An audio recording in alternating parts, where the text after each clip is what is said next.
نحمدہ ونصلی علی رسولہ الکریم اما بعد فاعوذ باللہ من الشیطان الرجیم بسم اللہ الرحمن الرحیم۔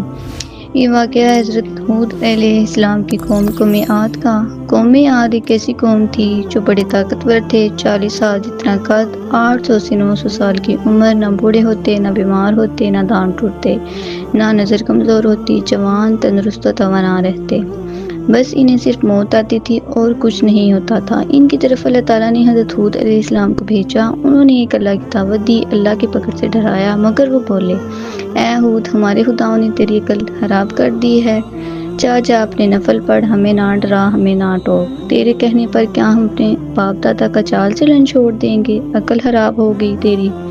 انہوں نے شرک، ظلم اور گناہوں کے طوفان سے اللہ کو للکارا۔ اب قوم عاد نے تو بے وجہ زمین میں سرکشی شروع کر دی اور کہنے لگے، ہم سے زوراور کون ہے؟ کیا انہیں یہ نظر نہ آیا کہ جس نے اسے پیدا کیا وہ ان سے بہت ہی زیادہ زوراور ہے؟ وہ آخر تک ہماری آیتوں کا انکار ہی کرتے رہے۔ کوئی ہے ہم سے زیادہ طاقتور تو لاؤ نا، ہمیں کس سے ڈراتے ہو؟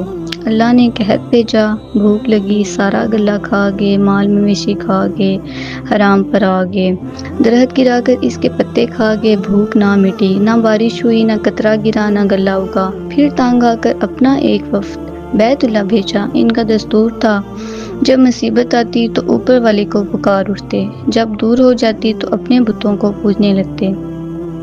بیت اللہ وفد گیا اور کہا کہ ہمارے لیے اللہ سے دعا کرو کہ بارش برسائے۔ اللہ نے 3 بادل پیش کیے، کالا، سفید، سرخ۔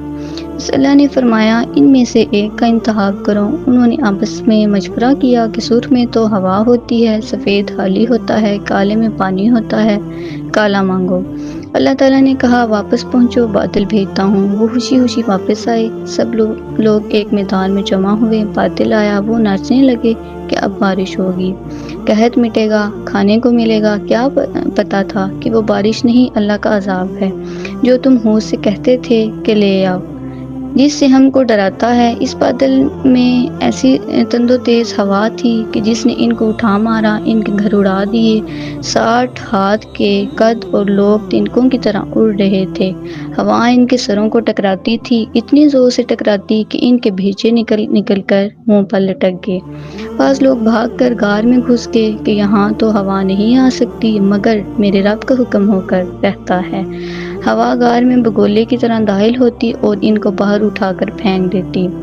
اللہ تعالیٰ نے فرمایا، فَهَلْ تَرَىٰ مِن بَاقٍ، کیا کوئی باقی بچا ہے؟ اللہ تعالیٰ نے ان کو ہلاک کر کے دکھایا، جب تم اللہ کی، اس کے رسول کی نافرمانی کرو گے، اللہ تم پر ایسی جگہ سے عذاب بھیجے گا جہاں سے گمان بھی نہ ہوگا۔ جو گناہ قوم عاد نے کیا، کیا وہ ہم نہیں کر رہے؟ کیا ہم اللہ کے حدوں کا پار نہیں کر گئے؟ کیا ہم اللہ کو اپنی نافرمانی سے نہیں للکارا ہوا؟ توبہ کرو، اللہ سے ڈرو، قرآن پڑھو۔ جن گناہوں کو ہم معمولی سمجھتے ہیں، اللہ نے ان گناہوں پر پوری قومیں زمین بوس کر دی۔